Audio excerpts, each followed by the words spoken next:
আজকে আমরা ডাকবাংলো যাব, এই জন্য হোটেল রুম থেকে বের হয়ে গেলাম রেডি হয়ে। এখন মনে হয় রাত বাজে 7:30 আর কি, সন্ধ্যা 7:30। তার মধ্যে আমরা একটা অটো নিলাম সোনাডাঙ্গা থেকে ডাকবাংলো।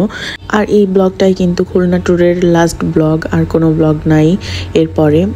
তো খুলনা এসে অনেকটা সময় কাটালাম আর অনেক ঘুরলাম, অনেক সুন্দর কিছু মুহূর্ত আমরা ক্যাপচার করেছি আপনাদের সাথে শেয়ার করার জন্য।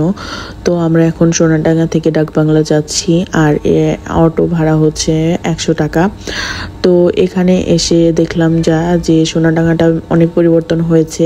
তো আমরা এর আগের একটা ব্লগে দেখিয়েছি, একটা মেলায় গিয়েছিলাম, আর এই মেলাটা কিন্তু সোনাডাঙ্গাতেই হয়েছিল। খুলনা যখন থাকতাম তখন শপিং করতাম হচ্ছে খুলনা শপিং কমপ্লেক্সে, আর না হলে নিউ মার্কেটে। তো এর আগে তো নিউ মার্কেট একদিন ঘুরেছি। ডাকবাংলো নেমে আগে আমরা হচ্ছে স্ট্রবেরি দেখলাম, এই জন্য মুস্কান মাইসুনের জন্য স্ট্রবেরি কিনে নিলাম। আর এখনকার স্ট্রবেরি বেশ মিষ্টি, এই জন্য। তারপরে আমরা পায়ে হেঁটে একটু আগিয়ে গেলাম, এই জায়গাটা অনেকটাই জ্যাম, এই জন্য রিক্সা ঢুকে না। তারপরে চলে আসলাম খুলনা শপিং কমপ্লেক্স। এখানে এসে যা দেখলাম তা একদমই ভালো লাগলো না আর কি। অনেক আগে যেমন জমজমাট ছিল, এখন তেমন একটা জমজমাট নেই বা কোনো পরিবর্তন করেনি। যুগের সাথে তাল মিলিয়ে যে পরিবর্তনটা করতে হয় সেটা আসলে হয়নি। তার থেকে দেখলাম যে সোনাডাঙ্গায় অনেক পরিবর্তন হয়েছে। শপিং কমপ্লেক্সের মধ্যে ঢুকে দেখলাম যেই ভালো কসমেটিক্সের শপগুলো ছিল সেগুলো এখন আর নাই। নিচতলাতে হয়তো উপরতলায় আছে, এই জন্য খুঁজতে গেলাম। উপরতলা যে ভালো কিছু দেখলাম না।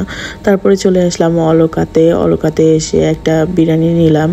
তবে সেই বিরিয়ানি খেয়ে আর আগের মতো ফিল পেলাম না। পরের কাছে জানতে পারলাম যে এখানে নাকি একটা প্রবলেম হয়েছিল, এই জন্য আর ভিড় নাই। তারপর আমরা হোটেল রুমে ফিরে আসলাম অটোতে করে।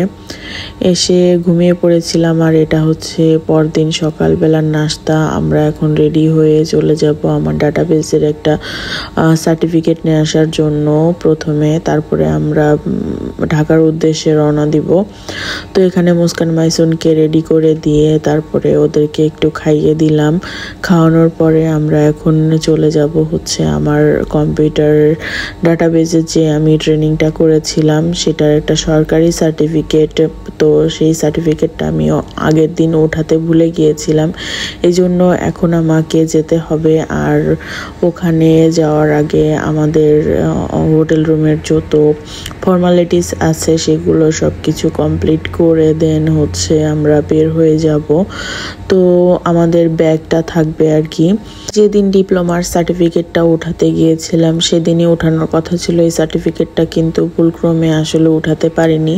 আর যেহেতু খুলনা কবে আসবো না আসবো তার নেই ঠিক, এই জন্য সার্টিফিকেটটা নিয়েই যাব আর কি। এখানে মুস্কানের বাবা হচ্ছে ফর্মালিটিসগুলো পূরণ করতেছে, আর আমরা পাশে ওয়েটিং রুমে বসে আছি। মাইসুন বারবার এখানে হচ্ছে হেঁটে হেঁটে চলে যাচ্ছে লিফটের ওইদিকে।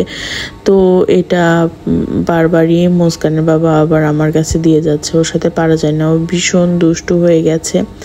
তো এখান থেকে আমরা চলে গেলাম, আর এই যে আমার সার্টিফিকেটটাও নিয়ে আসলাম। তো তারপরে আমরা কিন্তু বাস স্ট্যান্ডে চলে গেলাম। বাস স্ট্যান্ডে যে আমরা বাসে উঠে পড়লাম, একটা কফিও খেয়েছিলাম এখান থেকে। তো এটা হচ্ছে ভাঙ্গা রোড।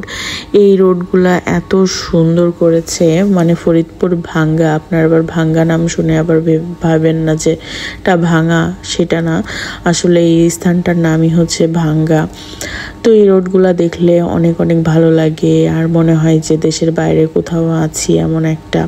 তো সম্পূর্ণ আর কি রোডের ভিডিওটা করতে পারিনি, কারণ আমি বাসের মধ্যে ছিলাম আর মাইসুন আমার কোলে ছিল, এই জন্য। মুস্কানের বাবা বাইরে কোথাও গেলে এত পরিমাণ কল আসে যে আসলে আমরা দুইজনই বিরক্ত হয়ে যাই, কারণ মুস্কানের বাবার হাতে সবসময় মাইসুন বা মুস্কান যে কোনো একজন থাকে। তারপরে আমরা এখানে নেমে গেলাম হচ্ছে সাম্পানে, ওই যে আগের বাস জার্নিতে যেখানে আমরা রাতে খেয়েছিলাম ঠিক সেখানেই হাইওয়ে রোডে এখানে থামা। এই জায়গাটা অনেক সুন্দর, সেদিন রাতের ভিডিওটা দেখে বুঝতে পেরেছিলেন কিনা জানি না। তবে এখানে দিনের বেলায় এসে আমরা হচ্ছে অর্ডার করেছিলাম মুরগির মাংস, ডাল আর ভাত। সেদিন তো হচ্ছে চাউমিন আর হচ্ছে নান সবজি এগুলো খাওয়ার পরে দারুণ বিচ্ছিরি একটা মানে কাজ করেছে, একদমই ভালো হয়নি ওখানকার খাবার। তবে আজকে আবার নতুন কিছু ট্রাই করি। আর প্রচণ্ড ক্ষুধাও লেগেছে, সকালবেলা একটা রুটি খেয়েছি আর মুস্কান মাইসুনও অনেক ক্ষুধার্ত, এজন্য আমরা ভাত অর্ডার করেছি। আর আমরা কিন্তু আমাদের মুখের দিক তাকালে বোঝা যায় আমরা খুবই বিধ্বস্ত আর কি অবস্থায় আছি 2 দিনের জার্নিতে। এখানে মুরগির মাংস, ডাল আর গরম গরম ভাত, পেঁয়াজ, কাঁচামরিচ, লেবু, এগুলো খাওয়ার পরে আমার জন্য একটা চা অর্ডার করলাম আর মুস্কান মাইসুনের জন্য একটা দধি।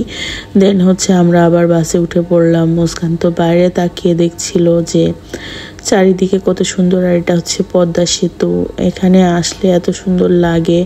আর পদ্মা সেতুর পাশেই কিন্তু আমার শ্বশুর বাড়ি। তবে আমরা এখন বেড়াতে গেলাম না, কারণ আমরা খুবই ক্লান্ত। আমরা কিছুদিন পরেই আমার শ্বশুর বাড়িতে বেড়াতে যাব। অনেকদিন যাওয়া হয় না, মাইসুন হওয়ার পরে তো যাওয়াই হয়নি, তো অনেকদিন যায় না, এই জন্য যাব। আর আমার এই ভিডিওগুলা, আমার খুলনার এই ব্লগগুলা আপনাদের কাছে কেমন লেগেছে জানাবেন। আর হয়তো খুলনাতে এত দ্রুত যাওয়া হবে না, অনেক পরে হয়তো কখনো যাওয়া হবে ঘুরতে, তাছাড়া আর কোনো কারণ নাই। তবে এই দিনগুলো অনেক মিস করব, অনেক সুন্দর সুন্দর মুহূর্ত কাটিয়েছি। আর আপনারাও আমাদের সাথে এই ভিডিওগুলো দেখেছেন, তো আপনারা আমার অনেক ভালো ভালো কমেন্ট করেছেন, আশা করি পরবর্তীতেও করবেন। আল্লাহ হাফেজ।